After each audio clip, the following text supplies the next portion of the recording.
Hello, good morning. On this, I always get a pop-up on the screen that throws me off a little bit. That's why there's a little interruption here at the beginning. Anyhow, what a beautiful day, at least as I look out through the window. But when I go outside, it's not very nice. This is the 22nd Sunday in Ordinary Time, starting off with a reading from Deuteronomy, chapter 4, verses 1 to 2, and then 6 to 8. Knowing that he will die before God's people enter the promised land, Moses gives them the Lord's law that will enable them to be a people who will always benefit by being loyal and obedient to the God who is so generous to his people. Then in the third reading, the gospel reading, Mark chapter 7, verses 1 to 8, 14 to 15, 21 to 23. The editors here of the church who set these readings up skipped a number of verses. My advice to you is to use the Bible and to read the whole thing. You'll get a better light on things if you do that, I believe.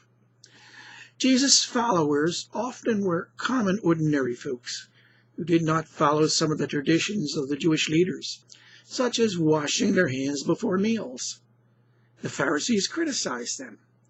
Jesus' response, in turn, was to criticize the Pharisees for making so much of what was human tradition, yet not observe God's law itself, such as the requirement to honor one's parents, mentioned in Mark chapter 7, verses 10 to 13.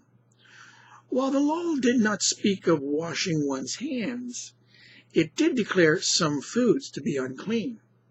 Jesus, using his divine authority, did declare that there are no foods that make one unclean, but rather the evil within a person that is an expression of one's inner self that makes one unclean. The commentary written in the text of Mark 7, verse 19c, declares, "Thus he declared all foods clean."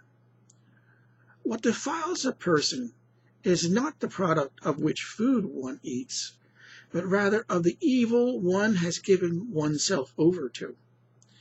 Jesus is accusing the Pharisees of making much of appearances and little or nothing of what is in one's heart. Then going over to James chapter 1, verses 17 to 18, then skipping a bit from 21b to 22, then skipping a bit to 27. All goodness that is true goodness has its roots in God as the giver. Jesus said in Matthew chapter 9, verse 17, "There is only one who is good," referring to God as the only one who's truly good. All good comes from the one source, from God. God is good down to his very essence, and nothing can cause him to be anything but good. Often God makes us agents of goodness so that we can pass on his goodness to others.